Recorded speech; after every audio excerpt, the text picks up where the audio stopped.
जब गोकुल छोड़कर चले हैं कन्हैया,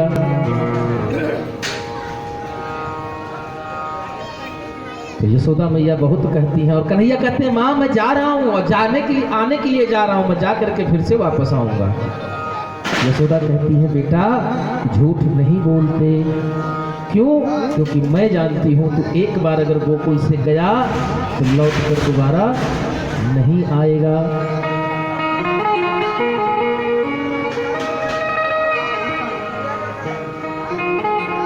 माँ यशोदा की आंखों में आंसू भर आए हैं महाराज। कन्हैया रो रहे हैं, हमारे सरकार रो रहे हैं महाराज। और यशोदा मैया से कहते हैं मैया क्यों तूने हमें 12 वर्ष ही अपने साथ रखा, क्यों 12 वर्ष का बेटा ही तूने दान किया? पूर्व जन्म में एक गरीब ब्राह्मणी थी यशोदा मैया, उनका एक पुत्र था। एक बार कुछ महात्मा आए थे उनके गांव में, उनके घर पे, तो उन्होंने यशोदा मैया की जो ब्राह्मणी थी पूर्व जन्म में, उनके दरवाजे पर आ करके भोग की बात कही कि माँ कुछ प्रसाद पाना चाहते हैं। और हाय रे गरीबी, अपने 12 वर्ष के पुत्र को उस व्यापारी के यहाँ बंधक रखकर, दुकानदार के यहाँ बंधक रखकर तब ब्राह्मणों के भोजन की व्यवस्था करती है। बड़ा सुंदर सा भाव है महाराज। ला करके ब्राह्मणों को भोजन तो करा दिया, और वो ब्राह्मण कोई और नहीं थे, साक्षात नारायण थे, भगवान थे महाराज।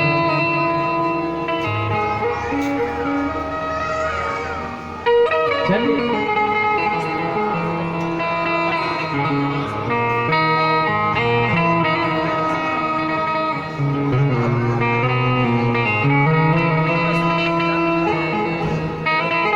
श्री राधे, ठीक ठीक ठीक।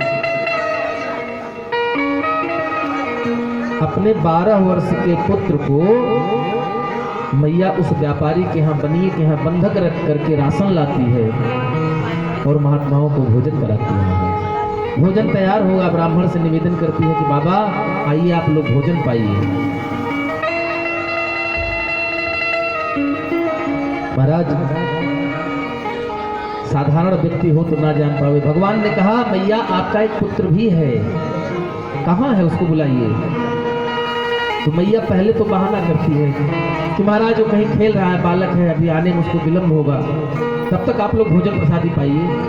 तो महाराज बोले ना भैया जब तक तेरा बेटा नहीं आएगा तब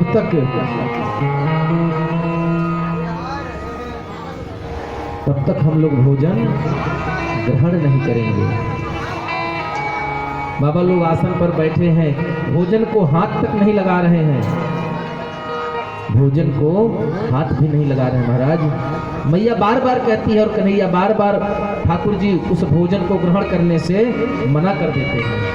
और अंत में मजबूर होकर के वो ब्राह्मणी कहती है महाराज मेरा बेटा अब नहीं आएगा, मेरा बेटा अब नहीं आएगा। ब्राह्मण पूछते मैया तेरा बेटा क्यों नहीं आएगा, क्या हो गया उसे? तो ब्राह्मणी रोने लगी महाराज, बोली महाराज आप हमारे घर पर भोजन के लिए आए और हमारे घर पर कोई व्यवस्था नहीं थी महाराज। हमने अपने पुत्र को बनिए के यहाँ गिरवी रख करके आप लोगों के लिए भोजन की व्यवस्था की थी महाराज। अब जब तक हम बनिए का उधार चुकाएंगे नहीं तब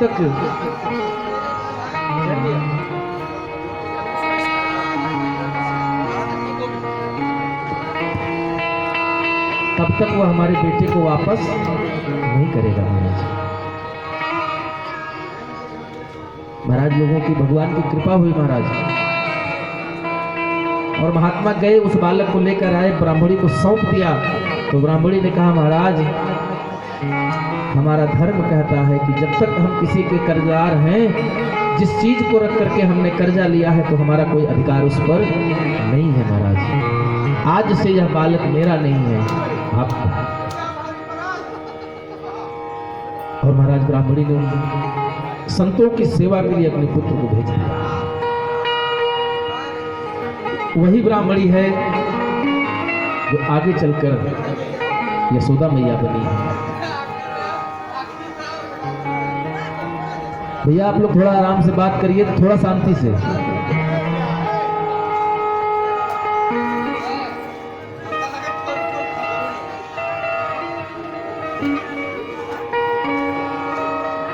इतना तेज आप लोग बोल रहे हैं कि साउंड के बाद आप लोगों की आवाज आ रही है।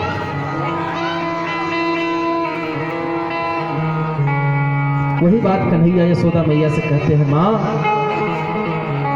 मैं क्या करूं, मैं तो मजबूर हूं। क्यों तूने 12 वर्ष का ही पुत्र संतों को दान किया?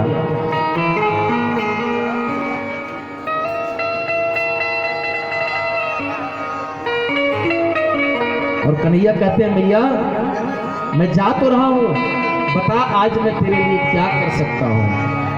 हमारे सरकार कहते हैं कि हे मां, आज तू मुझे बता ये कान्हा किस प्रकार तेरी सेवा कर सके, किस प्रकार तेरा कर्ज उतार सके। महाराज मैया कहती है, कन्हैया अरे मैं जानती हूं कि तू मेरा लाला बन के आया, लेकिन तू मेरा लाला है नहीं। इधर कन्हैया के गोकुल छोड़कर जाने की सूचना महाराज पूरे गोकुल में फैल चुकी थी। पूरे गोकुल में यह सूचना फैल चुकी थी महाराज, और सब लोग कन्हैया को रोकने के लिए सब घर के बाहर लग गए हैं लाइन लगाकर। हर कोई भगवान को रोकना चाह रहा, हर कोई ये चाह रहा है कि कन्हैया यहाँ से ना जाए महाराज, क्योंकि सबको पता है अगर कन्हैया एक बार यहाँ से चला गया तो दोबारा लौटकर फिर नहीं आएगा। और उनका जीवन दुखों से घिर जाएगा महाराज। कौन कन्हैया के बिना उनकी इतनी देखभाल करेगा, क्योंकि कोई धरती पर ऐसा है नहीं जो सरकार की जगह ले सके महाराज, जो कन्हैया की जगह ले सके। और जिसने भगवान से जिसका प्रेम लग गया हो महाराज, उसका दिल कहीं और लग ही नहीं सकता।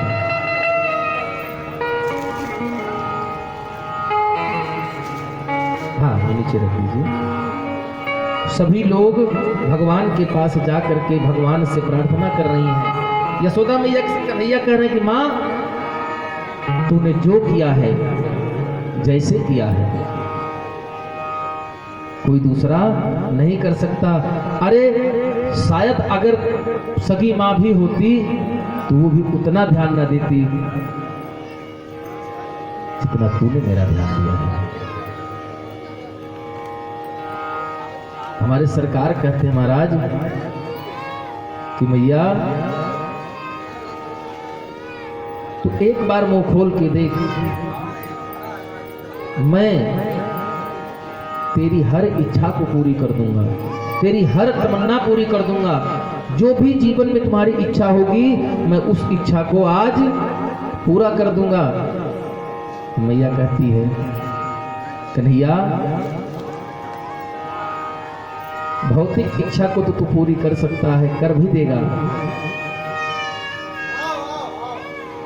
और मैं जानती हूं कि तू ऐसा कोई कार्य नहीं है जिस कार्य को मेरा कान्हा ना कर सके, जिस काम को मेरा कन्हैया ना कर सके, जिसको करने में मेरा कन्हैया बेबस हो जाए। फिर भी मैं तुमसे कुछ कहना नहीं चाहती हूं। कन्हैया कहते हैं, माँ आज यह बात सिद्ध हो जाती है कि इस धरती में दुनिया का कोई भी इंसान अगर चाहे कि वो माँ के कर्जे से मुक्त हो जाए, तुम्हारा नहीं हो सकता है।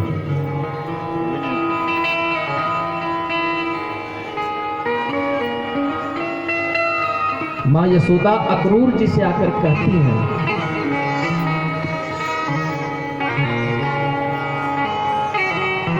अक्रूर जी, आप, यद्यपि मैं ये जानती हूं कि मेरे कन्हैया की माँ देवकी बहन है,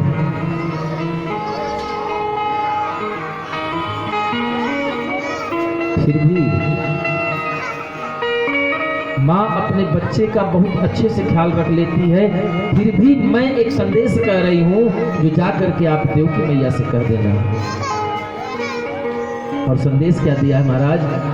यशोदा मैया कहती है अक्रूर जी से कि अक्रूर जी, आप जाकर देवकी बहन से कहना कि मेरे कान्हा को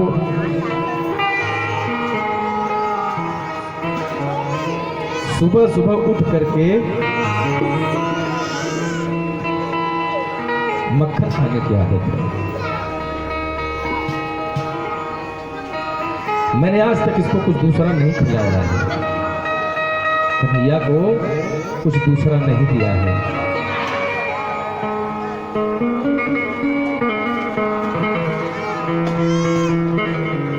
माँ यशोदा के भाव को सुन करके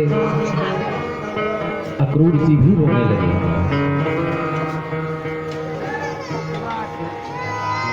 क्योंकि वास्तव में शायद सगी माँ भी होगी तो जितना प्रेम यशोदा ने कान्हा को दिया कोई दूसरा नहीं दे सकता महाराज। जितना प्रेम यशोदा ने कान्हा को दिया वो प्रेम कोई दूसरा नहीं दे सकता। इसलिए किसी साधक के बड़े सुंदर से भाव रहे और जाते जाते कन्हैया ये संदेश देकर गए कि माँ के कर्जे से कोई ऋण नहीं हो सकता है महाराज। एक बड़ा सुंदर सा भाव है किसी साधक का लिखा हुआ।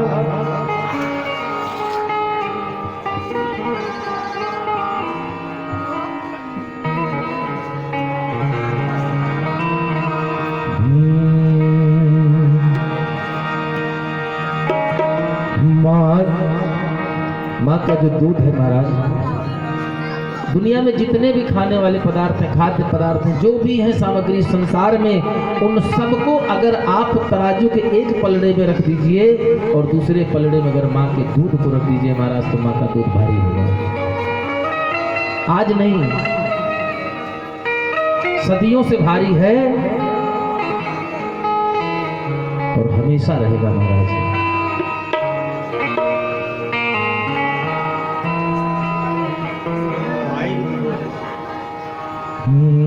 माई के दूधवा जैसन दूसर मिठाई ना मिली, माई के दूधवा जैसन, माई के दूधवा जैसन दूसर मिठाई ना मिली।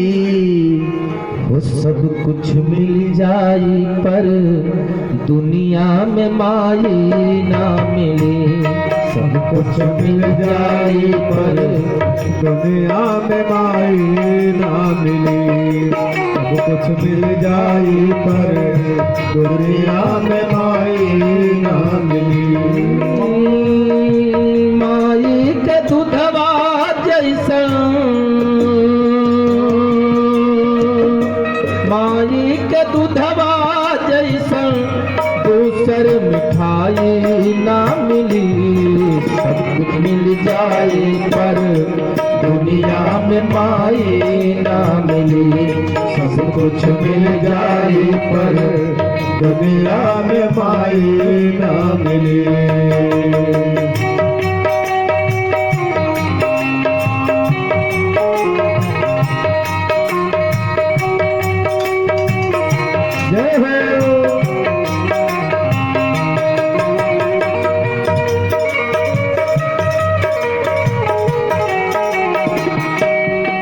सच भी कहा है किसी ने,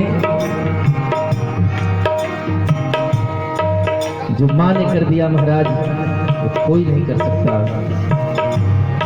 ऐसन ऐसन दुनिया में के होई लेके पेट में बोझा ढोई, ऐसन दुनिया में के होई लेके पेट में बोझा ढोई। मर्द के पेट में अगर 5 किलो बांध दिया जाए और उसे कहा जाए कि 9 दिन तुम रह के दिखाओ, अपने सारे काम करते हुए महाराज नहीं कर पाएगा।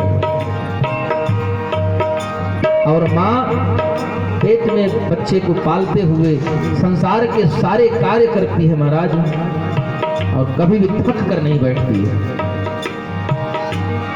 ऐसन धरती पर के होई लेके पेट में बोझा ढोई, ऐसन धरती पर के होई लेके पेट में बोझा ढोई। भक्त तनिको ना घबराई, दुखवा हंस के सब सही जाई, थक के तनिको ना घबराई, हंस के दुखवा सब सही जाई। इनसे बड़ी हर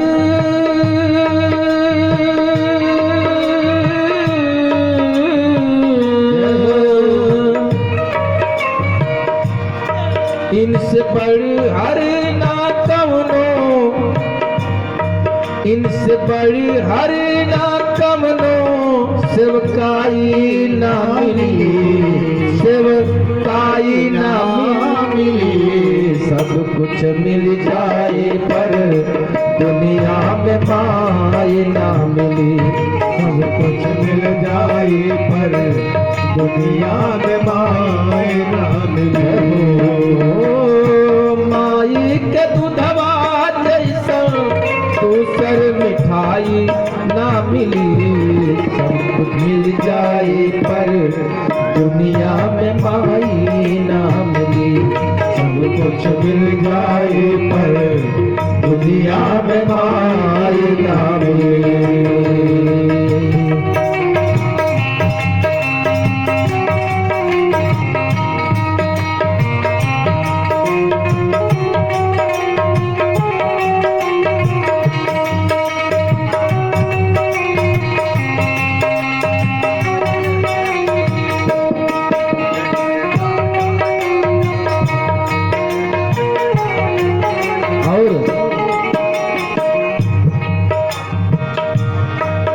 कोठिया में खून पियवली संगही ढेका जात चलवनी, कोठिया में खून पियवली ढेका जात चलवली।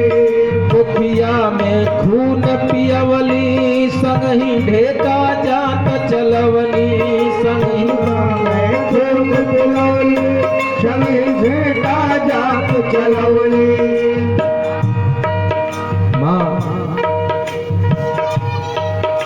कि गर्भ में बच्चा होता है हमारा, तो खाने पीने की कोई व्यवस्था माँ दूसरी नहीं होती है, उसके खाने की व्यवस्था माँ के शरीर से ही पूरी होती है।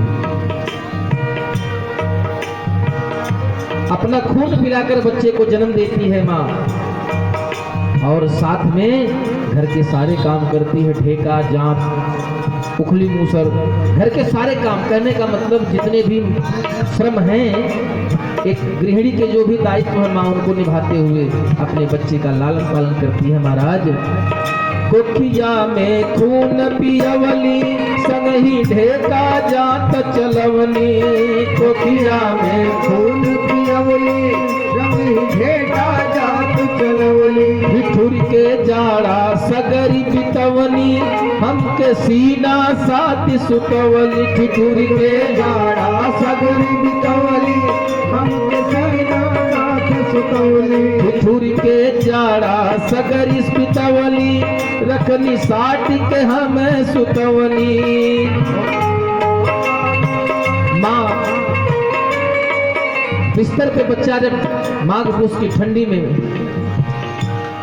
बाथरूम कर देता है महाराज, पेशाब कर देता है, तो माँ बच्चे को उठा करके इस तरफ कर लेती है और खुद गीले में सो जाती है महाराज। हाँ,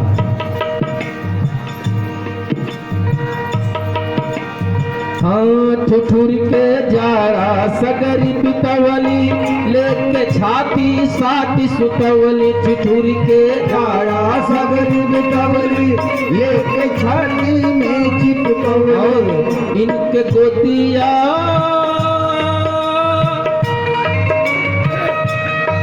इनकी गोदिया माँ की गोदी से नीमन, उनकी गोदी से मजबूत, उनके आंचल से मजबूत कोई रजाई नहीं होती महाराज। बच्चे को जब ठंडी लगती है तो अक्सर आपने देखा होगा जानवरों के बच्चे को जब ठंडी लगती है तो बच्चे को अपने पेट में सटा कर रख लेते हैं महाराज। इनकी गोदिया से नीमन,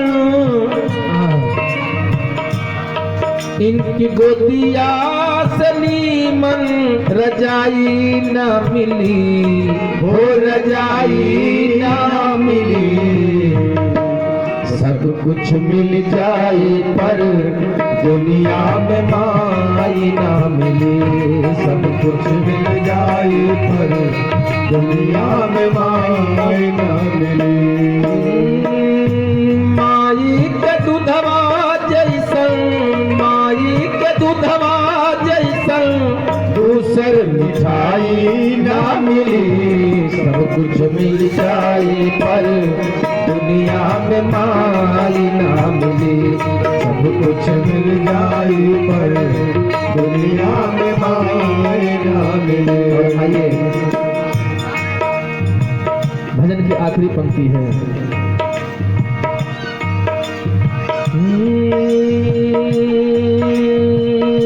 सुबोध दीपक के जन्मवली लमहर कैनी पोस सयान। सुबोध दीपक के जन्मोली,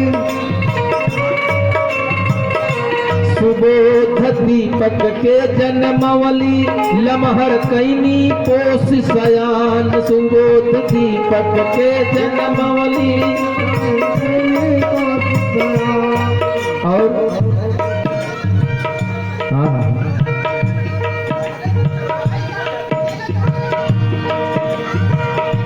दबा के सब आपन अरमान पूरा कैली सगर जहान। दबा के सब आपन अरमान कैला कैली सगर जहां। इतना करने के बाद भी महाराज आज हमारे समाज में एक माँ बाप 4 बच्चों को पाल लेते हैं महाराज। एक माँ बाप 4 बच्चों को पाल लेते हैं। जब हमें बोलना नहीं आता तब हमारी अनकही बात को हमारे माँ बाप समझ जाते थे। और आज हमारे माँ बाप बोलते हैं, हम समझ सकते हैं लेकिन हम समझना नहीं चाहते हैं। उन्हीं 4 बेटों से मिलकर के एक बूढ़े माँ बाप भी पाले नहीं जा रहे हैं। ऐसन करे वाला दूसर, ऐसन करे वाला दूसर भलाई ना मिली। वो भलाई ना मिली। सब कुछ मिल जाए पर दुनिया में माई ना मिली। सब कुछ मिल जाए पर दुनिया में माई ना मिली। माई के दूधवा जैसन, माई के दूधवा जैसन दूसर मिठाई ना मिली। सब कुछ मिल जाए पर दुनिया में माई ना मिली। सब कुछ मिल जाए पर दुनिया में माई ना मिली। इसीलिए कहा गया है माँ है मोहब्बत का नाम है। माँ है मोहब्बत का नाम। माँ है मोहब्बत का नाम। माँ है मोहब्बत का नाम। कर दे फिदा जिंदगी हो, कर दे फिदा जिंदगी।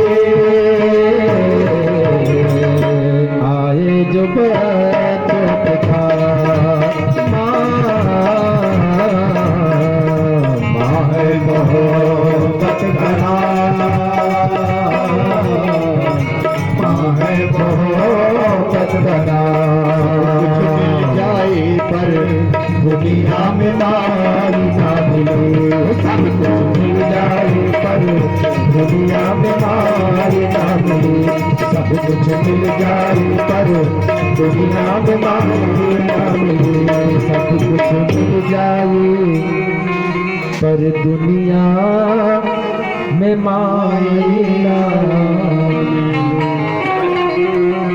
इस प्रकार कन्हैया जी यशोदा मैया से विदा लेते हैं।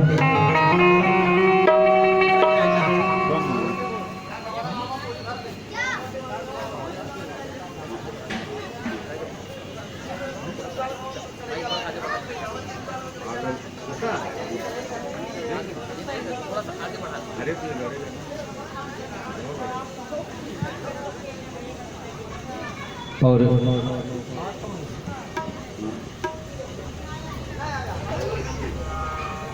इसी प्रकार का देवकी मैया से भी विदा लेते हैं महाराज। अपने माता पिता को, अपने माँ बाप के सभी इच्छाओं को पूर्ति करते हुए हमारे सरकार श्री वृंदावन बिहारी लाल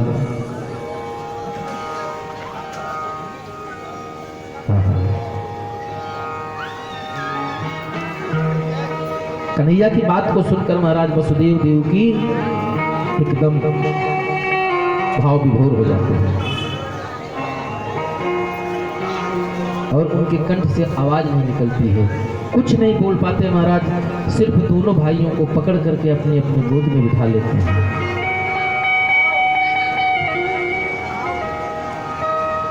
जगत का पिता जो आज उनका पुत्र बनकर आया है,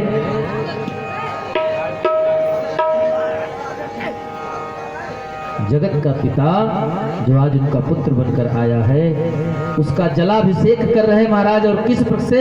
अपने नेत्रों के जल से रो रहे हैं महाराज, निर्झर रो रहे हैं वसुदेव देवकी। और कहते हैं, हे बेटा तू हमें क्षमा करना, क्योंकि हम परतंत्र में होकर के दूसरे के बस में रहने के कारण हम तेरी कोई सेवा शुश्रूषा नहीं कर पाए, हम तेरी कोई देखभाल नहीं कर पाए।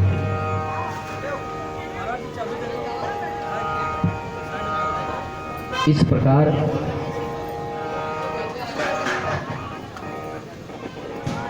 कन्हैया सबको सांत्वना देते हैं, अपने माता पिता को उनके बंदी गृह से मुक्त कराया और नाना उग्रसेन को पुनः यदुवंशियों की राजधानी मथुरा के सिंहासन पर विराजमान किया।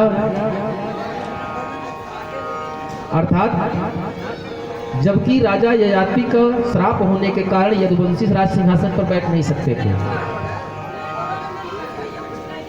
किंतु भगवान की इच्छा थी, इसलिए इसमें कोई दोष नहीं हुआ और उनको राजा बनाया। इस प्रकार वहां से निकले।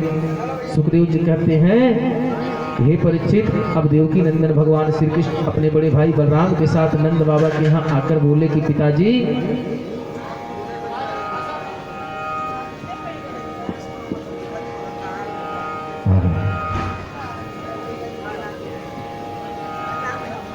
मथुरा में ही है और मथुरा में उनसे कह रहे हैं, पितृतो पितृरन्याधिकः प्रीतिरात्मजेष्ठवात्मनो अपि। हे पिताजी, यह यथार्थ सत्य है कि माता पिता अपने पुत्र को अपने शरीर से भी ज्यादा प्रेम करते हैं। आप लोगों ने हमारी बड़ी सेवा की, बड़ी देखभाल की। अब आप लोग ब्रज में जाएं, इसमें कोई संदेह नहीं है कि हमारे बिना वात्सल्य के आप लोगों को दुख होगा, तकलीफ होगी, पीड़ा होगा। इस प्रकार नंद बाबा और गोपियों को, सभी लोगों को, ग्वाल बालों को मथुरा से कन्हैया ने विदा किया और विदा करके अपने माता पिता के पास आए।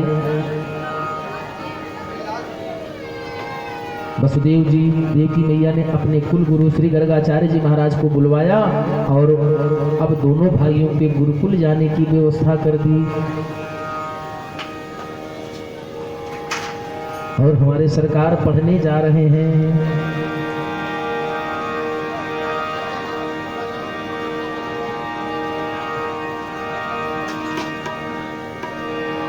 गुरु गृह पढ़न गए रघुराई।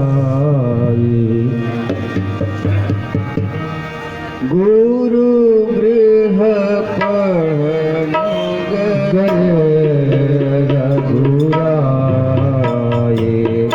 गुरु गृह पढ़न गए रघुराई। गुरु गृह पढ़न गए रघुराई।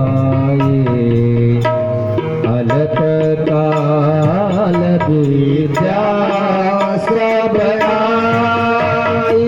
गुरु गृह पढ़न गए रघुराई। गुरु गृह पढ़न गए रघुराई। अलप काल विद्या सब आई। गृह पढ़न गए रघुराई।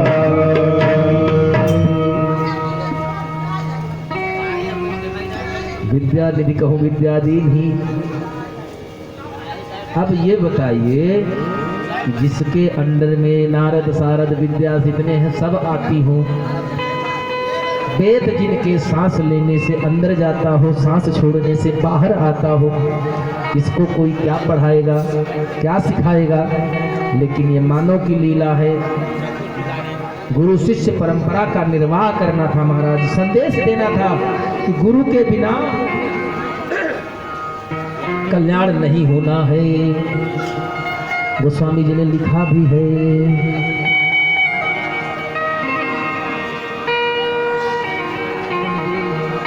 गुरु बिन भव निधि तरय न कोई। गुरु बिन भव निधि तरय न कोई।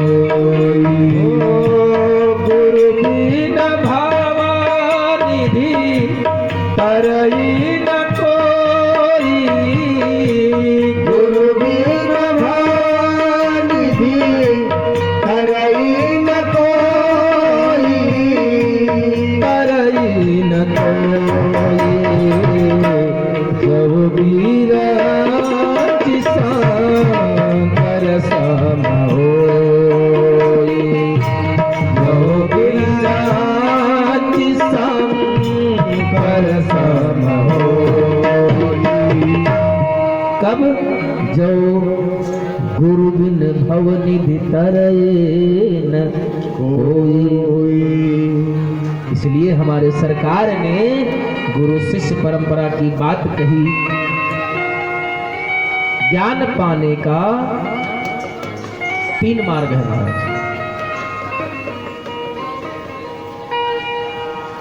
ज्ञान पाने का 3 मार्ग है। एक तो देखकर सुन करके अर्थात नकल करके, एक नकल करके है। हमने बिजली का कनेक्शन करना सीखा नहीं है, पढ़ाई नहीं किया है। हम देखते देखते जान गए कि इसको इसमें जोड़ देंगे तो वहाँ तार पहुँच जाएगा, ये सीरीज हो गया, ये बिना सीरीज का हो गया, डायरेक्ट हो गया। ये है नकल की अकल। और एक वो है जो ITI में इलेक्ट्रिकल से डिप्लोमा करके आया है। लेकिन महाराज मोटर ट्रेनिंग स्कूल का सीखा हुआ ड्राइवर फेल हो जाता है, लेकिन किसी गुरु से सीखा हुआ ड्राइवर कभी जीवन में फेल नहीं होता है। बेशक आप अगर पढ़ाई करके किसी शिक्षण संस्थान से डिग्री लेकर आएंगे तो आप सर्विस कर लेंगे, नौकरी पा जाएंगे। लेकिन अगर आपने गुरु की शिक्षा ली है तो आप जीवन में कभी फेल नहीं होंगे। बेशक यद्यपि आपको नौकरी नहीं मिलेगी। जितने बड़े बड़े संगीतकार हुए महाराज, जितने बड़े बड़े ग्रंथों के रचनाकार हुए, किस विश्वविद्यालय से पढ़ के निकले थे? किसी विश्वविद्यालय से पढ़कर नहीं निकले। तानसेन मशहूर संगीतकार थे, कौन से विश्वविद्यालय, कौन से भातखंडे से पढ़ के आए थे? जसराज जी, छन्नू लाल मिश्रा, तमाम तरह के ऐसे कलाकार रहे ऐसे ऐसे विद्वान रहे महाराज जिन्होंने किसी गुरु के किसी विद्यालय में एडमिशन नहीं लिया, कहीं की सनद मार्कशीट उनके पास नहीं रही, लेकिन आज उनको लोग याद करते हैं, उनके लिखे हुए को हम पढ़ते हैं। आज भी गुरु शिष्य परंपरा जो है वो सर्वोच्च शिखर पर है महाराज। यह बात हमारे सरकार ने भी बताई कि गुरु शिष्य परंपरा सर्वोच्च है। हाँ, और अब हमारे सरकार गए हैं पढ़ाई करने किनके यहाँ, उज्जैनी में सांदीपनी गुरु महाराज के आश्रम में। हाँ, आज उज्जैनी कही जाती है, उस समय इसी का नाम अवंतिकापुरी था। गुरु जी के यहाँ सब कुछ बड़ा महाराज, बड़ा जीवन, बड़ा इत्मीनान से जीवन बीता, शिक्षा काल होती रही। वहीं महाराज सुदामा जी से भेंट होती है हमारे कन्हैया सरकार की। कन्हैया सरकार यद्यपि पढ़ने में तीव्र बुद्धि के थे, एक दिन सुदामा जी को देखा कि ये अकेले आज मार खाने वाले हैं, तो कृष्ण जी ने जो पाठ याद किया था, जब गुरु जी ने पूछा आपको बताइए, तो कन्हैया खड़े हो गए। क्यों खड़े हो, बोलो। तो कन्हैया बोले हमको नहीं आता महाराज, ये मित्रवत धर्म है। गोस्वामी जी ने मित्र का परिचय दिया है। जे न मित्र दुख हो ही दुखारी, जे न मित्र दुख हो ही दुखारी, जे न मित्र दुख हो या दुखारी, जे न मित्र दुख हो ही दुखारी, जे न मित्र दुख हो या दुखारी, कि नहीं बिलखत पातक मारी, कि नहीं बिलखत पातक मारी, कि नहीं बिलखत पातक मारी। मित्र का दुख रज मेरु समाना, मित्र का दुख अगर कण के बराबर है तो मित्र के दुख को हमको कैसा समझना चाहिए कि बहुत बड़ा है, और अपना दुख अगर आ जाए उस समय तो अपने दुख को क्या समझना चाहिए, बहुत छोटा है। जो न मित्र दुख हो ये दुखारी, तिनहि बिलोकत पातक भारी। सुदामा जी के दुख को देखकर, उनकी तकलीफ को देखकर कन्हैया जी ने उनके साथ लाइन में खड़े हो गए सजा पाने के लिए। बड़ा सुंदर सा भाव रहा महाराज। वहां से शिक्षा दीक्षा हुई। एक दिन गुरु माता ने समिधा लाने की बात कही जंगल से। हमारे सरकार जा रहे हैं, सुदामा जी जा रहे हैं, मैया ने थोड़े से चने दिए थे, थोड़े से चने दिए थे कि जब भूख लगे तो दोनों लोग मिल बांट कर खा लेना। अचानक जंगल में लकड़ी बीनते बीनते भयंकर बरसात होने लगी, हवा चलने लगी। हमारी सरकार ऊपर से लकड़ी तोड़ रहे थे, सुदामा जी नीचे से बीन कर इकट्ठा कर रहे थे। सरकार ऊपर फंसे हैं, सुदामा जी रात ठंडी में भूखते हुए पेड़ के नीचे खड़े हुए। अचानक इनको भूख लग गई। यद्यपि उनको ये याद है कि इसमें जो चने हैं वो आधे मेरे हैं और आधे कन्हैया के हैं, लेकिन सुदामा जी चने खाने लगे। और जब कटकट की आवाज आई तो कन्हैया पूछे कि सुदामा क्या कर रहे हो, चने खा रहे हो? सुदामा बोले ना कान्हा, ये तो ठंडी से मेरे दांत बज रहे हैं। यद्यपि प्रश्न उठता है कि इतने अच्छे मित्र होने के बावजूद भी सुदामा ने ऐसा क्यों किया। क्योंकि आज की कथा में समय नहीं है, अगर आगे भविष्य में फिर समय मिलेगा तो इस पर चर्चा जरूर करेंगे। वो चने श्रापित थे, वो चने श्रापित थे। और श्रापित कहाँ से? किसी ब्राह्मणी के घर से चुराए गए थे, और उस ब्राह्मणी के घर में भी उतने ही चने थे। तो जिसने चुराए थे ब्राह्मणी ने वही श्राप दिया था कि इस चने को, मेरे चने जो खाएगा वो परम दरिद्र हो जाएगा।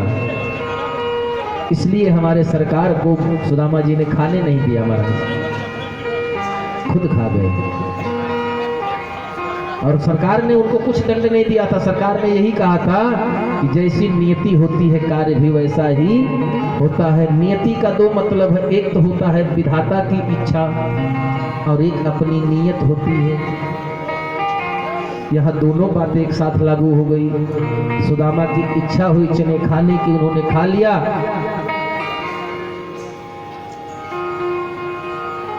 और विधाता की इच्छा हुई, पूछने पर झूठ भी बोल दिया। किस प्रकार? जैसे माता सती ने झूठ बोला था, बहुर राम मायहि सिर नावा,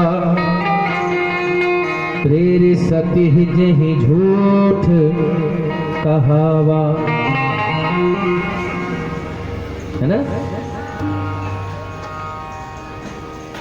वही सुदामा जी हैं, उतरे, लकड़ी का गट्ठर बनाया, कन्हैया अपने सर पे रखे, लेकर आए। धीरे धीरे गुरु दीक्षा पूर्ण हुई। जब बात गुरु दीक्षा की आई तो संदीपनी महाराज ने कहा, हमें गुरु दीक्षा में मेरा पुत्र ला दो। पुत्र की बात कही और बताते हैं कि तब कन्हैया पूछते हैं, महाराज गुरुजी आपका पुत्र है कहाँ? गुरुजी के पुत्र का नाम प्रभास था। संदीपनी महाराज के पुत्र का नाम प्रभास था। और प्रभास को अब लेने जा रहे हैं हमारे सरकार। सुदामा जी की उनके गुरु जो संदीपनी महाराज बताए कि प्रभास खेलते खेलते समुद्र में डूबकर मर गया। प्रभास को लेने गए हैं। हाँ, हमारे सरकार लेने गए। अब जब गुरुजी के पास पहुंचे हैं तो ठीक उसी प्रकार का किया है कार्य। कैसे? जैसे त्रेता अवतार में भगवान सिया राम जी ने किया था। और क्या लिखा गोस्वामी तुलसीदास जी ने?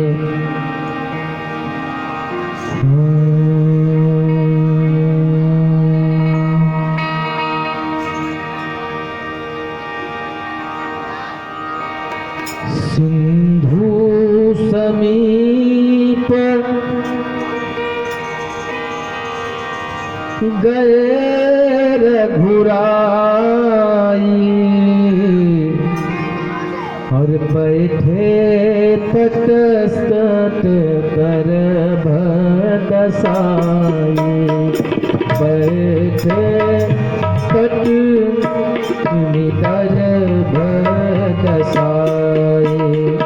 सिंधु समीप गए रघुराई, हो सिंधु समीप गए रघुराई। बैठे पुनीत धर भदसाई। बैठे पुनीत धर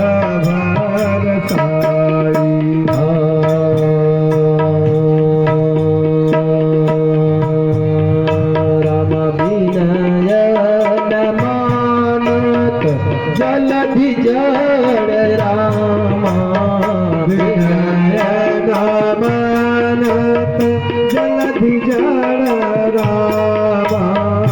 विनय मानत जलधि जड़ रामा।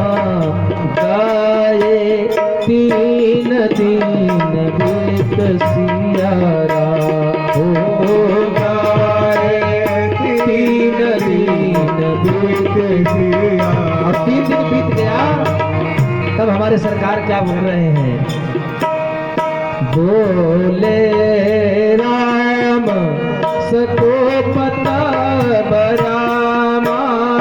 बोले राम सको पता बरामा। भय बीन हो सिया रामा। भय बीन हो सिया रामा। भय बीन हो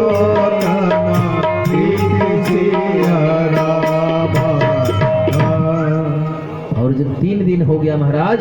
तब सरकार बोले बोले राम सकोप तब भय बिन हो ही न प्रीति।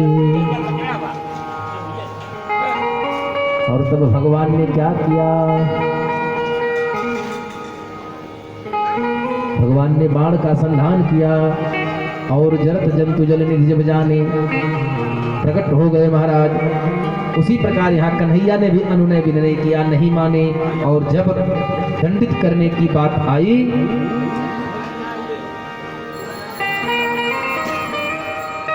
तो समुद्र लेकर उपस्थित हो गया सब कुछ और विभिन्न प्रकार से उनके पूजन किया। शांताकारं भुजगशयनं पद्मनाभं सुरेशं विश्वधानं गगनसदृशं मेघवर्णं शुभांगं लक्ष्मीकान्तं कमलविर्नयनं।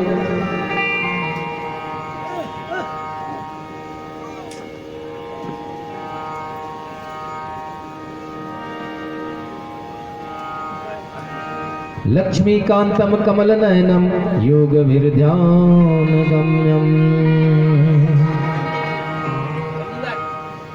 प्रार्थना करता है महाराज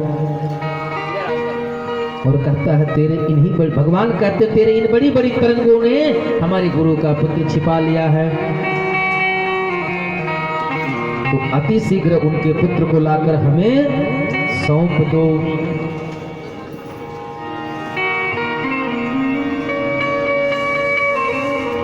तब मनुष्य वेशधारी वह समुद्र कहता है महाराज क्षमा करिएगा, आपका पुत्र मेरे पास नहीं है, गुरुपुत्र आपका मेरे पास नहीं है। तो कन्हैया बोले वह इसी समुद्र में गया है। तो गया कहाँ?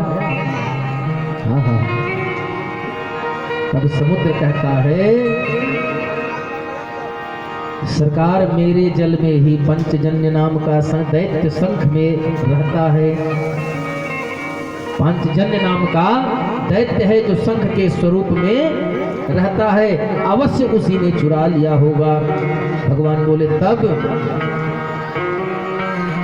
बोले अब आप ही को कुछ करना पड़ेगा। और हमारे सरकार जल में पहुंच गए हैं पंचजन्य के साथ।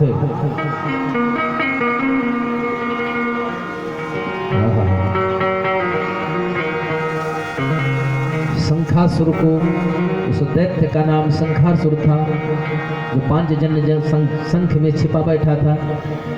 उस दैत्य शंखासुर का वध किया और पांचजन्य शंख को लेकर बलराम जी के साथ रथ पर सवार होकर हमारे प्रभु गए हैं। कहाँ? यमराज की नगरी पहुंच गए और वहां जाकर के पांचजन्य शंख बजाया। शंख की नाद को सुनते ही यमराज इस बात को समझ गए कि कोई और नहीं बाके बिहारी लाल आए हैं हमारे दरवाजे पर। और यमराज स्वयं स्वागत के लिए आगे आए हैं। प्रभु अनंत कोटि ब्रह्मांड नायक सर्वव्यापी भगवान, मैं आपकी क्या सेवा करूं, क्या अनुनय विनूं, क्या अर्चन करूं, किस प्रकार करूं।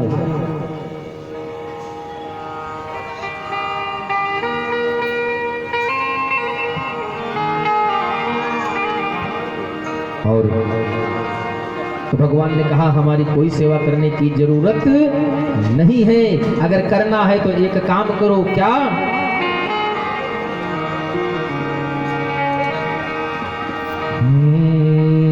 गुरुपुत्र निहानितम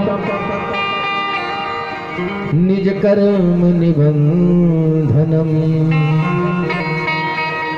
आपका यमरापुरी में हमारे पूज्य गुरुदेव भगवान के पुत्र के प्राण हैं, आप उसको वापस कर दीजिए। हम उनको ले जाकर गुरु जी को गुरु दीक्षा के स्वरूप में देना चाहते हैं और देना है। और तुम, ये मेरी आज्ञा है कि उस जीव के कर्म पर ध्यान न देते हुए तत्क्षण उसे मेरे पास उपस्थित करो।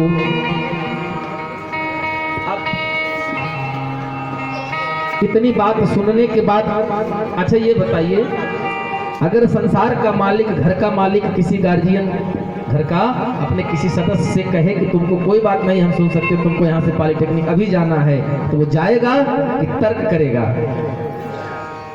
तुरंत जाएगा।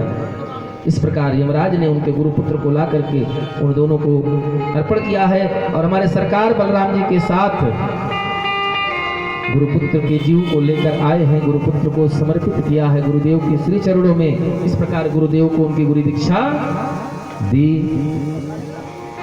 यह वही शंख है जो भगवान कृष्ण भगवान विष्णु का उप अंग रहा है महाराज। भगवान इसी शंख से अपने मुख को लगा करके अमृत का पान किया करते हैं। कौन?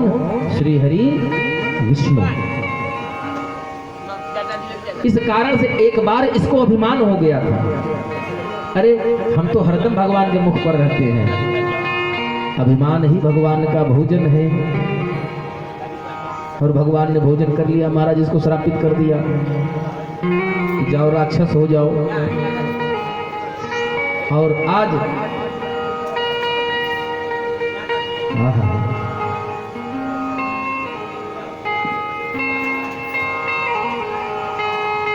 उस शंखासुर का वध करके उस पांचजन्य संघ को परमात्मा ने फिर से अंगीकृत कर लिया है। वहां से सुदामा जी से विदा लेकर के हमारे सरकार गुरु जी के यहाँ से अपने अपने सभी लोग स्थान पर गए हैं। वहां से चल करके हमारे सरकार आ गए हैं कहाँ? मथुरा में, हस्तिनापुर, जहाँ की कथा शुरुआत में आपको सुनाई गई महाभारत खंड से कि परीक्षित जी के समय में भगवान मथुरा में हस्तिनापुर में रहे, किस प्रकार उन्होंने परीक्षित की रक्षा की, सारी हुई। फिर वहाँ से हमारे सरकार विश्वकर्मा जी ने द्वारिकापुरी का निर्माण कराया है और हमारे सरकार द्वारिकापुरी में जाकर के अपना राजधानी बनाए हैं।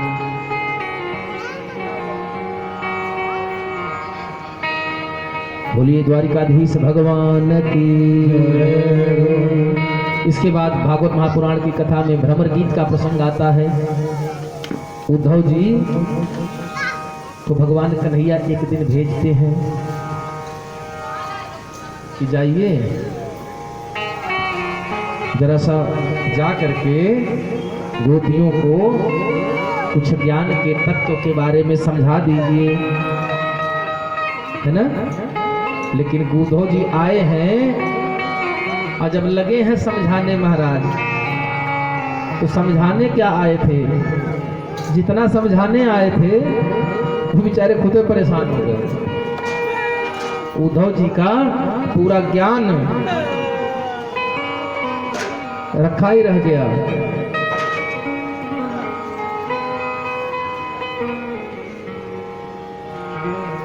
लेकिन उद्धव जी आए थे ज्ञान का पाठ पढ़ाने, लेकिन जाते जाते प्रेम का पाठ पढ़ गए। हाँ हाँ, अरे महाराज, जिसने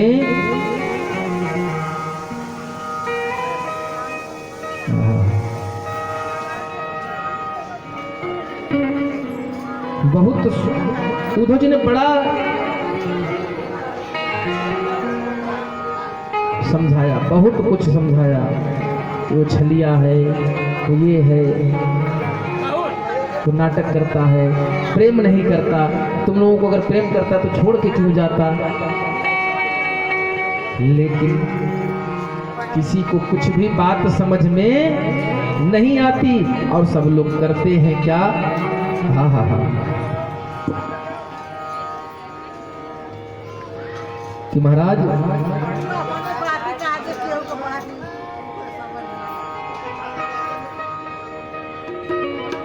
क्या बात है, क्या कहेंगे। भगवान एक बार इनकी पटरानियों महारानियों को, देखिए समय कम है, भगवान के जितने भी विवाह हुए एक भी अपनी इच्छा से नहीं हुए हैं। सेवंतक मणि चौथ के चंद्रमा के कारण कलंक लगा, सेवंतक मणि को बचाने के चक्कर में जामवंती से विवाह हुआ। रुक्मी का अपमान किया था, रुक्मी को दंडित करके छोड़ा गया था। रुक्मणी प्रेम के कारण भगवान से ब्याह हुआ। सत्यभामा, इस मतलब भगवान के जितने भी विवाह 8 ये हुए, 16,008 108 रानी।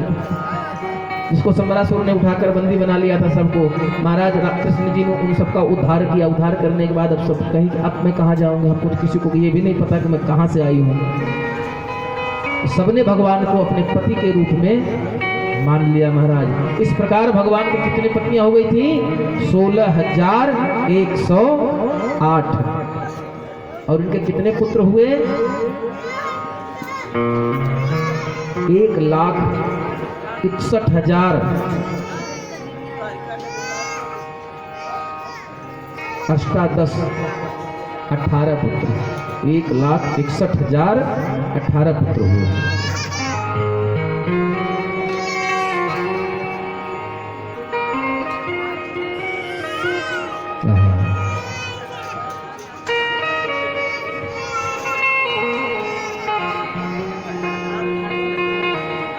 जब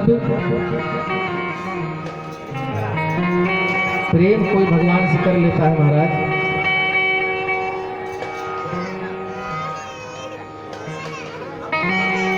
क्या बात है।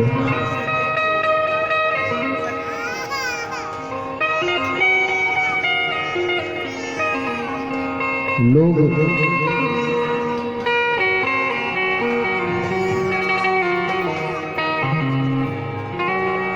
सब लोग ये जानते हैं महाराज कि कन्हैया छोड़ करके गया है, गोपियों से को छोड़ कर गया है।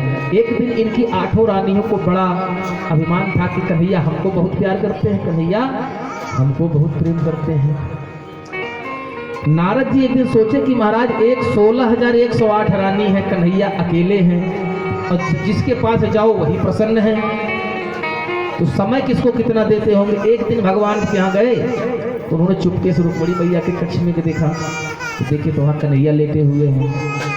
सत्यभामा मैया के कमरे में गए तो वहाँ देखे कन्हैया लेटे हुए हैं। जितने कमरे में जाएं हर कमरों में कन्हैया मिल जाए।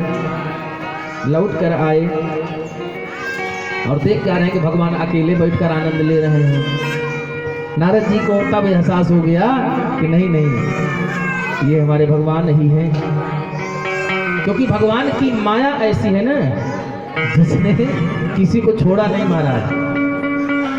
हाँ, माया महा ठगिनी हम जानी, इसने किसी को नहीं छोड़ा। और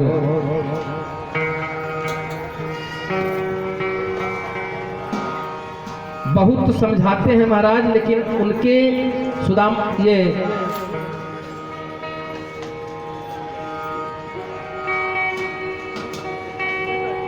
उद्धव जी की सारी ज्ञान की बातें धरी रह गई। क्यों? क्योंकि वो तो आए थे प्रेम की बात ज्ञान सिखाने और यहाँ से प्रेम की बात पढ़कर चले गए। इसीलिए किसी साधक ने बड़ी सुंदर बात लिखी है महाराज,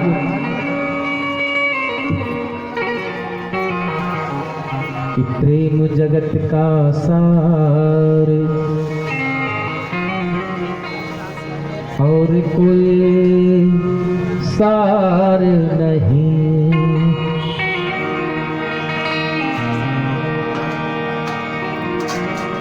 जो प्रेम गली में आया नहीं,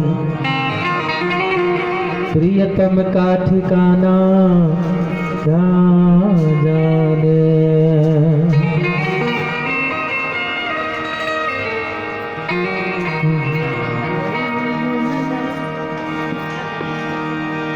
तो सुंदर सा भाव है, जिसने प्रेम किसी से किया ही नहीं,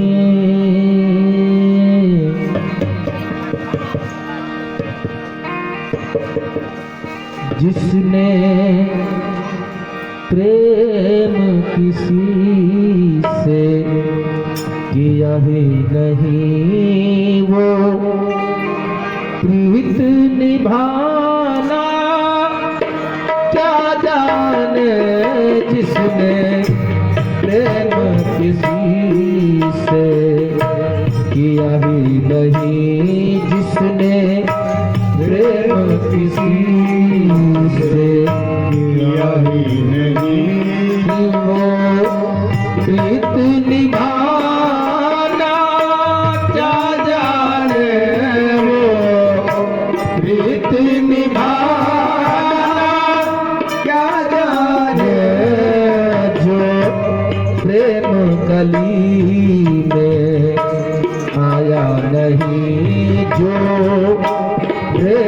गली में आया नहीं प्रिय तब का ठिकाना क्या जाने प्रिय तब का ठिकाना क्या जाने जो प्रेम गली में आया नहीं जो प्रेम गली में आया नहीं तब का ठिकाना क्या जाने तब का ठिकाना क्या जाने जो प्रेम गली में आया नहीं।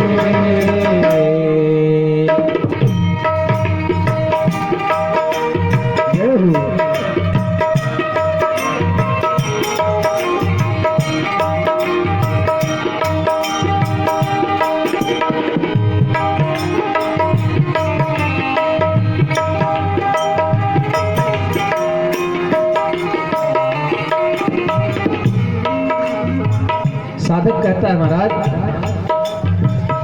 जो वेद पढ़े और भेद करे, जो वेद पढ़े और भेद करे, मन में नहीं निर्मलता लावे।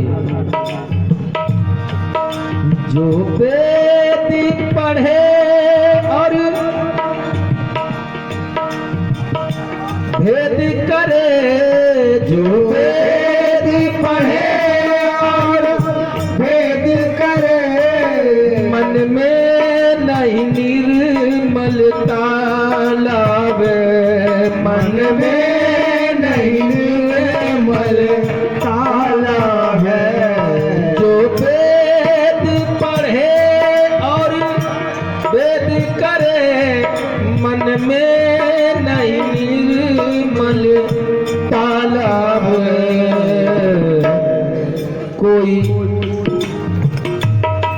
कोई कितना चाहे ज्ञान कहे, कोई कितना चाहे ज्ञान कहे, कोई कितना चाहे ज्ञान कहे, भगवान को पाना क्या जाने, भगवान को पाना क्या जाने, जो प्रेम गली में आया नहीं, जो प्रेम गली में आया नहीं, प्रिय तम का ठिकाना क्या जाने, प्रिय तम का ठिकाना क्या जाने, जो प्रेम गली में आया नहीं।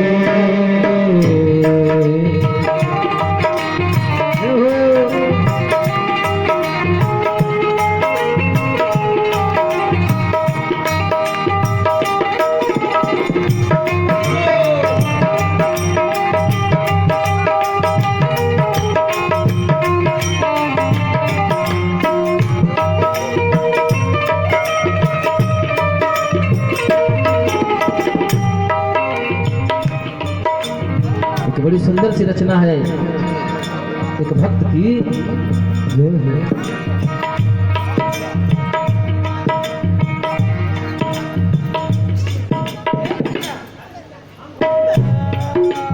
रचना है, जब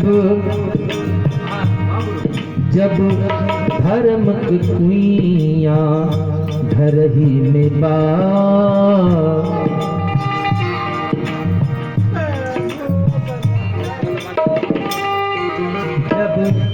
धर्म के कुइयां घर ही में बा, जब धर्म के कुइयां घर ही में बा, तब गंगा नहा के का होई, तब गंगा नहा के का होई, जब धर्म के कुइयां घर ही में बा, जब धर्म के कुइयां घर घर ही निवास। तब गंगा नहा के का होई, तब गंगा नहा के का होई। और जब डाल के फुलवा हाथ में पा, जब डाल के फुलवा हाथ में पा, तब कागज के बना के का होई, तब कागज के बना के का होई, कागज के बना के का होई। जब धर्म के कुइया घर ही निवास।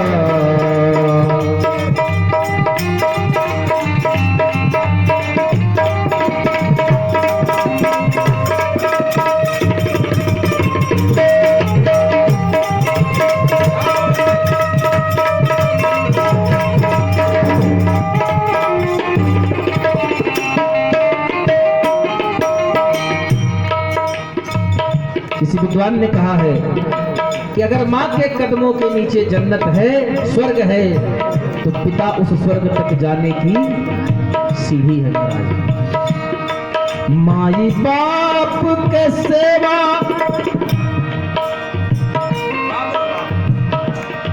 माई बाप के सेवा भइल नइखे, माई बाप के सेवा भइल नइखे। फिर घंटा बजा के का होई, फिर घंटा बजा के का होई। क्या होगा? ये होगा जब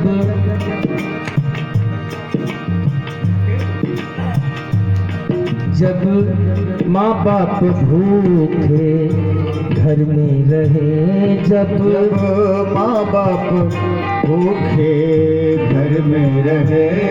भंडार कराने से का होई, भंडार कराने से का होई।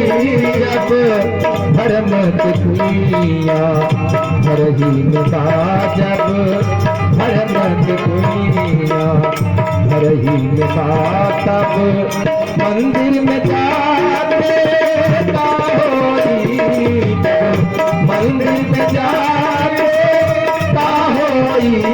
जब धर्म के कुइया घर ही निभा।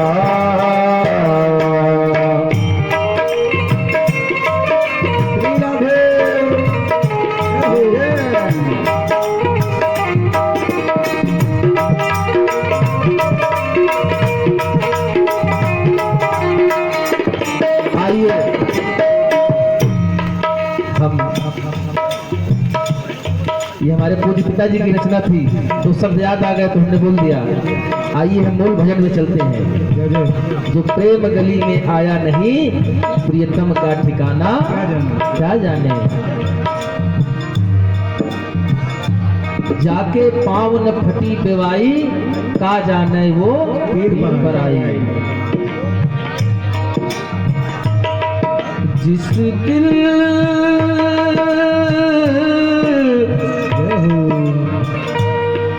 जिस दिल में न पैदा दर्द हुआ, जिस दिल में न पैदा दर्द हुआ, वो पीर पर आई। जा जाने जिस दिल में न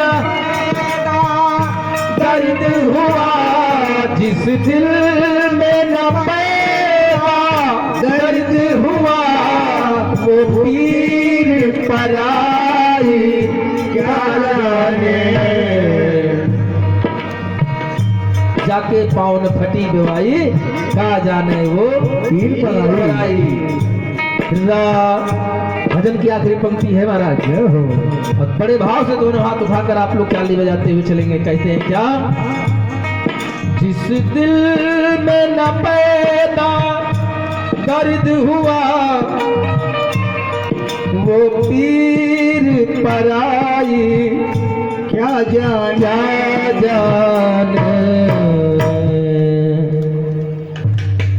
क्यों मीरा दीवानी मोहन की,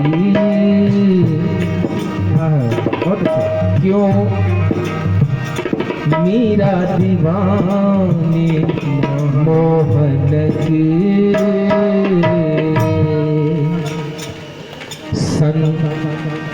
क्यों मीरा दीवानी मोहन की, क्यों मीरा दीवानी, क्यों मीरा दीवानी मोहन की।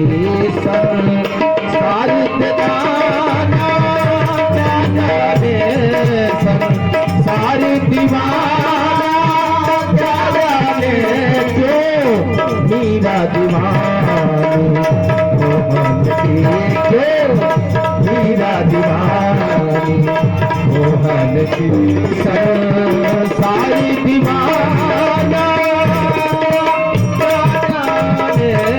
संसार दीवाना क्या जाने, जिसने प्रेम किसी से किया ही नहीं, जिसने प्रेम किसी से किया ही नहीं, वो पीठ निभाना क्या जाने, वो पीठ निभाना क्या जाने।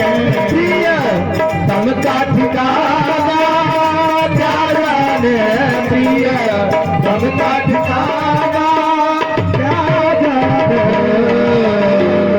जिसने प्रेम किसी से किया ही नहीं, जिसने प्रेम किसी से किया ही नहीं, तम का ठिकाना क्या जाने। जिसने प्रेम किसी से किया ही नहीं, महाराज यही बात समझा दिया किसने, उन्हें किसको, महाज्ञानी उद्धव महाराज को, है ना। कहती क्या है, उद्धव मन ना भये 10-20, एक ही मन था। हाँ, ऐसा ही पार्वती मैया ने कहा जब सप्तऋषि समझाने गए कि कहाँ वो घर के पीछे खड़ी हो, चलो विष्णु से विवाह करा देता हूँ, इंद्र से करा देता हूँ, वरुण गरुड़ जिससे कहो उससे करा देता हूँ, जिसके पास भूत प्रेत राखी हम उसके अलावा कुछ है ही नहीं, उसके चक्कर में कहाँ परेशान हो। तो मतलब खिल गया था, यहीं से लगाए क्या, इसमें से नहीं लगाएगी, यहाँ से नहीं लगाएगी। जन्म जन्म लगी रगर हमारी, बरम शंभु न तरहूं कुंवारी। गोपी कहती है महाराज कि हमें ज्ञान की शिक्षा मत दीजिए, हम प्रेम मार्गी हैं महाराज, हम ज्ञान मार्गी नहीं है। और ज्ञानी भक्त के बारे में हमने बता ही दिया था, वो बंदर का बच्चा है। और प्रेमी भक्त जो है, वहां से दीपक हटा दीजिए, दीपक आरती की दीपक वहां से हटा के कहीं और रख दीजिए।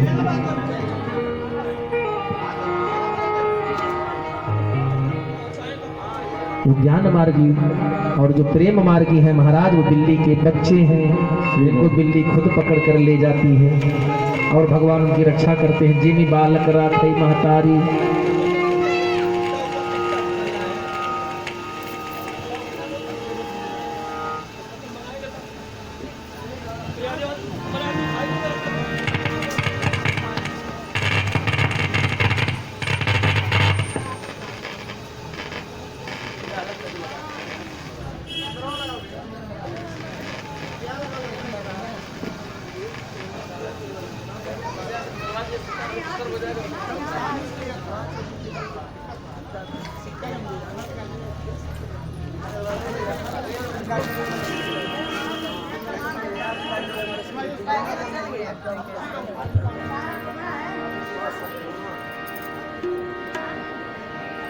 श्री राधे।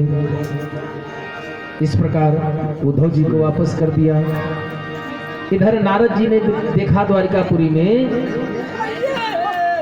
कि सबको बड़ा प्रेम है कन्हैया से, तो कन्हैया से कहते हैं महाराज आप अच्छा ये बताइए सबसे ज्यादा प्रेम कौन करता है? तो नारद जी ने आग लगाया जाकर, और नारद जी कहते हैं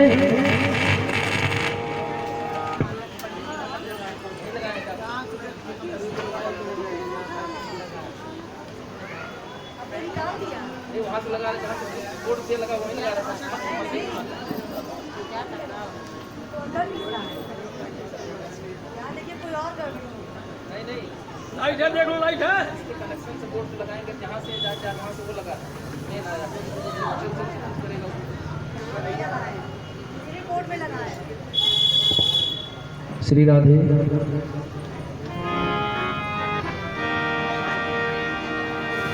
नारद जी ने कहा आप लोग भगवान को कितना प्रेम करती हो? सबने कहा हम बहुत ज्यादा प्रेम करते हैं। अच्छा ये बताइए प्रेम की कोई परिमाप है? कोई लंबाई चौड़ाई ऊंचाई वजन लीटर में होता हो, किलो में होता हो, पाव लीटर में होता हो, कोई पैमाना है इसका?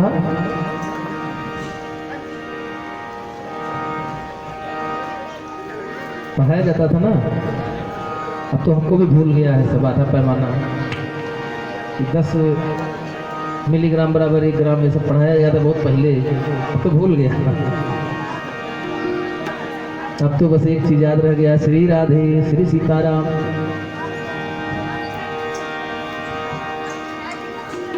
महाराज नारद जी की बात सुनकर सब कहने लगे कि हम बहुत ज्यादा प्रेम करते हैं, हम बहुत ज्यादा प्रेम करते हैं।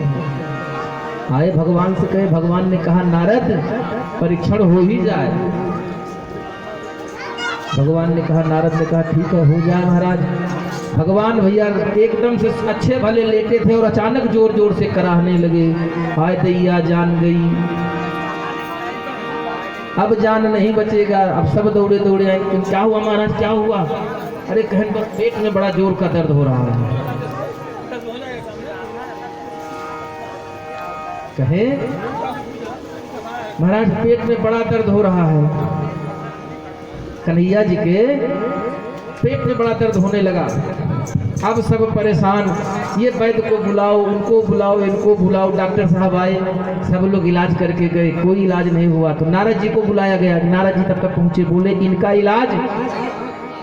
तो नारद जी झूठे आंख बंद किए, 2-4 पन्ने पे कूड़ा गणित किया और बताया कि इनको जो सबसे ज्यादा प्रेम करता हो, अगर वो अपने पैर की धूल दे दे खाने के लिए, तो इनका पेट का दर्द अभी खत्म हो जाएगा। हाँ हाँ हाँ, ढूंढने लगे महाराज। अब सब रानियों के पास गए तो सब पहले कहे हम नहीं देंगे, हम नरक में थोड़ो जाएंगे, हम क्यों दें, हम नहीं देंगे।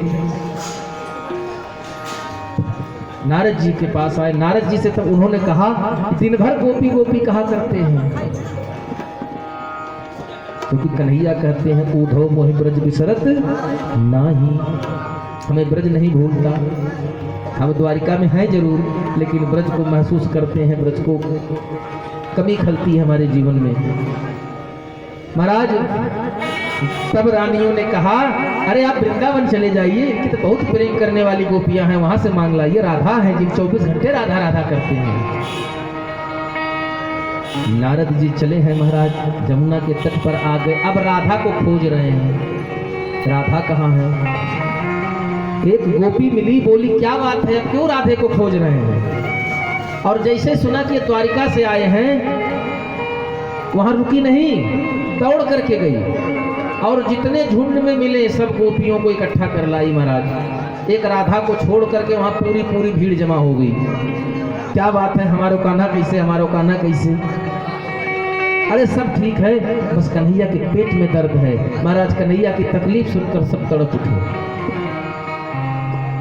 दवा नहीं लाए, वैद्य को नहीं बुलाया, नहीं सब किया गया, लेकिन उपाय ये बताया गया कि अगर कन्हैया के किसी प्रेम करने वाले ने अगर इसको अपने चरणों की धूल देगा तो वो स्वस्थ हो जाएगा। तो बोली, नारद बोले कि समस्या क्या आ रही है? भाई इनकी तो 16,108 रानियां रही, क्या समस्या है? कोई दे देता, इतने भक्त हैं, कोई भक्त दे देता। बोले और किसी के पास तो गए नहीं रानियां, सबका ये कहना है कि हम नरक नहीं जाएंगे, भगवान है, इनको हम मिट्टी खिलाकर नरक में जाएंगे। गोपिका बोली ऐसे 100 नरक स्वीकार है महाराज। और ऐसा कह करके एक गोपी ने एक दुपट्टा लिया और उस दुपट्टे पर जितनी गोपियां खड़ी थी सब अलग हट करके अपने अपने पैरों के नीचे से उठा कर यमुना जी की रेत भर दिया महाराज। पूरा इतना बड़ा गट्ठर तैयार कर दिया और लेकर के नारद जी पहुंचे हैं द्वारिकापुरी। और कन्हैया जी ने लीला थी, नारद जी ने जैसे चुटकी से धूल उठाई भगवान के मुंह में डाला, भगवान ठीक हो गए महाराज। बोली लीलाधारी भगवान श्री कृष्ण की जय। यह देख करके तब गोपियों के प्रेम की गाथा इनकी रानियों के समझ में आई कि क्यों भगवान ब्रज को नहीं भूल रहे हैं।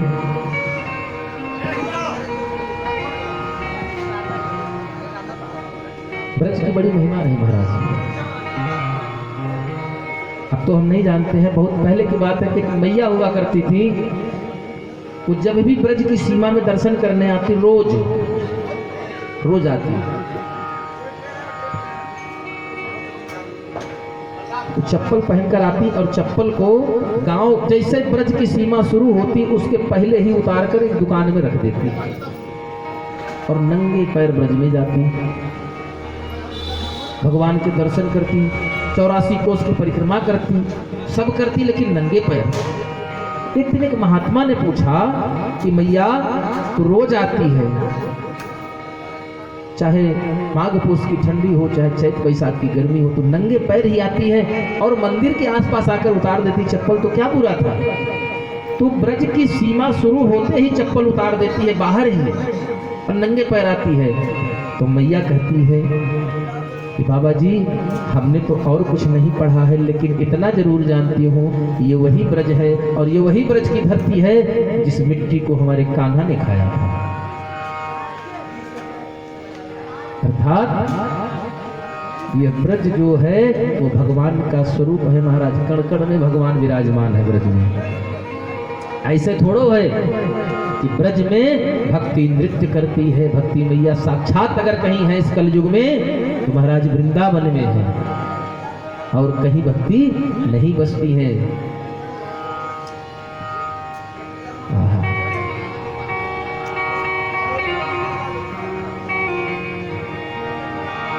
धन्य सभी हैं ब्रज गोपिकाएं,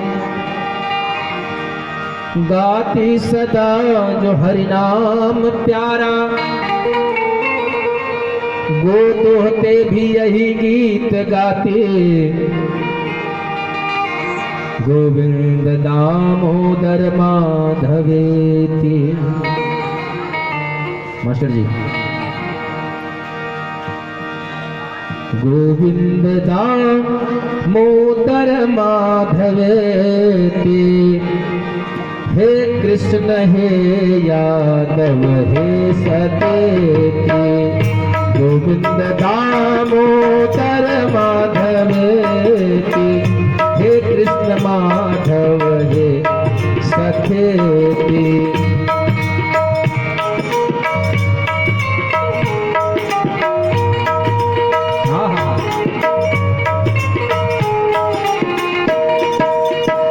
है टूटता तार कभी नहीं ये, है टूटता तार कभी नहीं ये। गोविंद दामोदर माधवेति, गोविंद दामोदर माधवेति, हे कृष्ण यादव हे हो सखेति।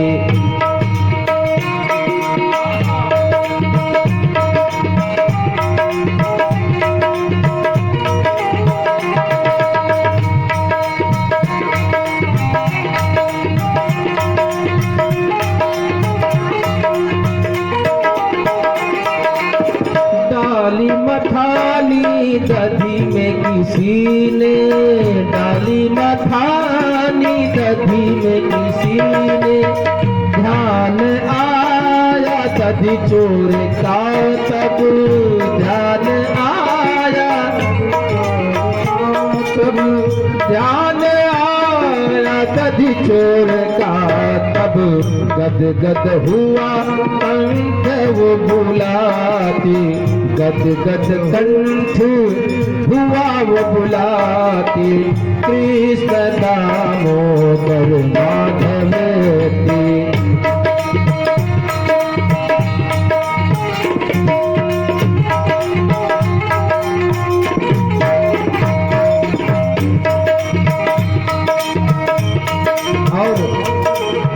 गोपियां हर काम करते हुए जीवन में कन्हैया को याद कर रही हैं। हैली पतिया गननार कोई, हैली पतिया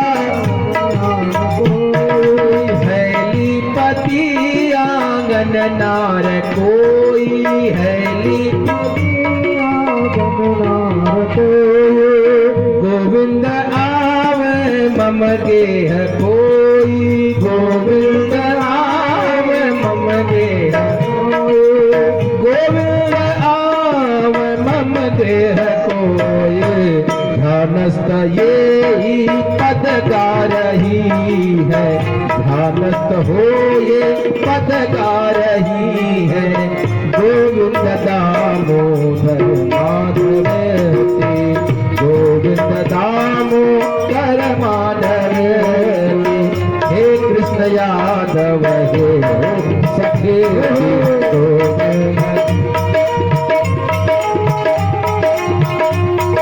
आप लोग भी गाइए। ध्यानस्थ ये पद गा रही है, ध्यानस्थ ये पद गा रही है, गोविंद दामोदर माधवेति, ध्यानस्थ ये पद गा रही है, हे कृष्ण दामोदर माधवेति, गोविंद दामोदर माधवेति, हे कृष्ण यादव हे हो सखेति, हे कृष्ण यादव हे हो सखेति, हे कृष्ण यादव हे हो सखेति। ये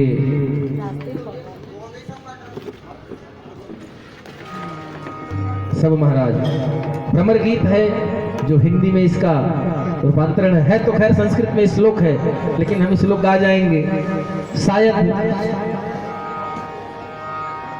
समझ में कम बात आए, हमने कहा इसका हिंदी रूपांतरण ही कर दिया जाए, सो हमने कर दिया। इस प्रकार महाराज सभी गोपियों के अंदर सब विराजमान है। कौन? कन्हैया। उद्धव से कहती है कि उद्धव आप किसकी बात कर रहे हैं? कान्हा हमको छोड़कर कहाँ गया है? वो देखो वृक्ष में है, वो गौओं को चरा रहा है, वो मक्खन चुरा रहा है, जिधर देखो वही वह दिख रहा है। श्याम तन श्याम मन श्याम है हमारो धन, आठ याम उधो हमें श्याम ही सुकाम है। श्याम ही श्याम जिए श्याम बिन नहीं पिए, आधे की शिला करे उधार नाम श्याम है। श्याम गति श्याम मति श्याम ही है प्राणपति,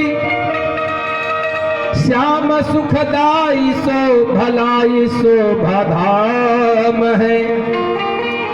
उद्धव तुम भजे बोरे, क्यों पागल हो गए हो उद्धव? उद्धव तुम भये बोरे, पाती लेके आए दौरे। उद्धव तुम पगला गए हो, श्याम तो मेरे पास है। जिस श्याम का तुम पत्र लेकर आए हो वो श्याम हमसे दूर ही कहाँ है। योग कहाँ राखे यहाँ रोम रोम श्याम है। हमारे शरीर में योग के लिए कोई जगह बची नहीं। क्यों? क्योंकि रोम रोम में श्याम बसा हुआ है।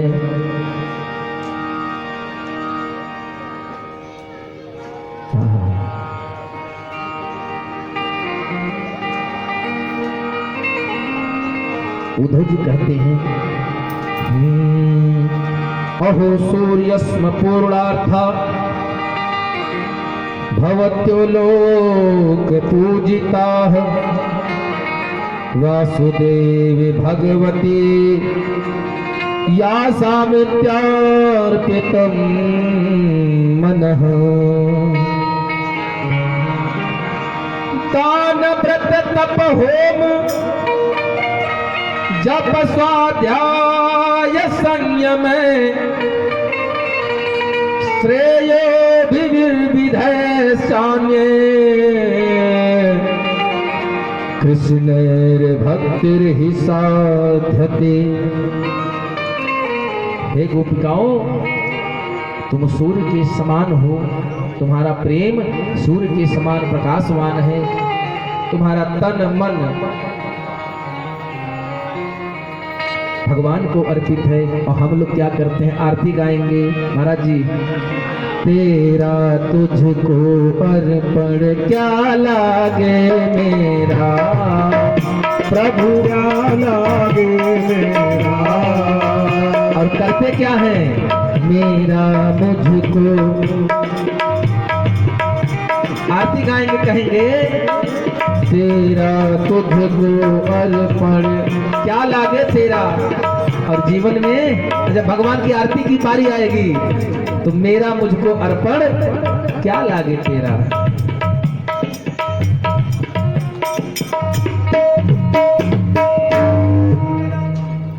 भगवान से जब आरती करेंगे, मांगने की बारी आएगी तो क्या कहेंगे? तेरा तुझको अर्पण क्या लागे मेरा। और जब आरती की बारी आएगी तो मेरा मुझको अर्पण क्या लागे तेरा। मेरा मुझको अर्पण, मेरा कुछ नहीं है मेरे महाराज।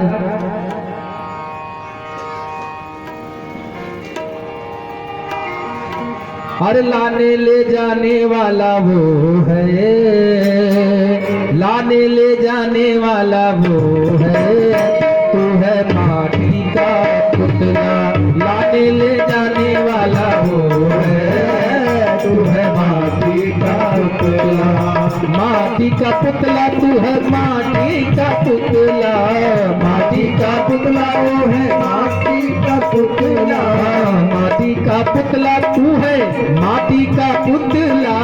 माटी का पुतला तू है, माटी का पुतला। करने कराने वाला वो है, हाँ हाँ करने कराने वाला वो है, तू है माटी का पुतला। करने कराने वाला वो है, तू है माटी का पुतला। हम कुछ नहीं करते हैं,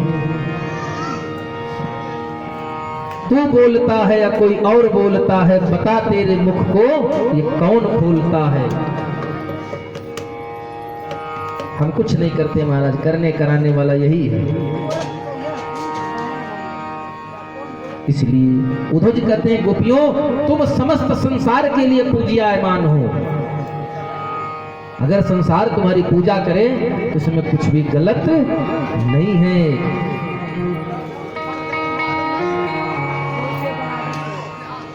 भगवान कृष्ण ने कहा कि भक्ति और योग के कारण सबका उपादान मतलब सब मुझसे ही है। इसलिए मैं सबकी आत्मा हूँ, सब में निहित हूँ। हे गोपियों, इसलिए तुमसे मेरा कभी भी वियोग नहीं होगा, कभी भी बिछोह नहीं होगा। इस प्रकार महाराज बहुत सुंदर सुंदर था।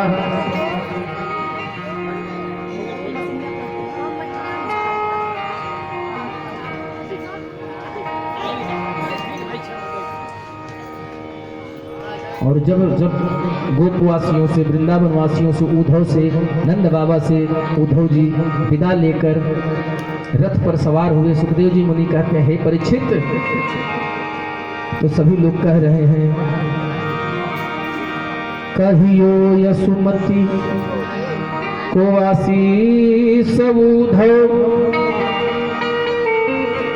जहाँ रहे ब्रजलाडल जीवन कोटि बरिस। मुरली दई यह उधव चले, मुरली दई उधव चले सखा संग लगे, ग्वाल बाल 10-20। और सब हाथ जोड़कर एक ही बात कह रहे हैं, अब की बेर ब्रज फेर बसावो, हे सूरदास के ईश।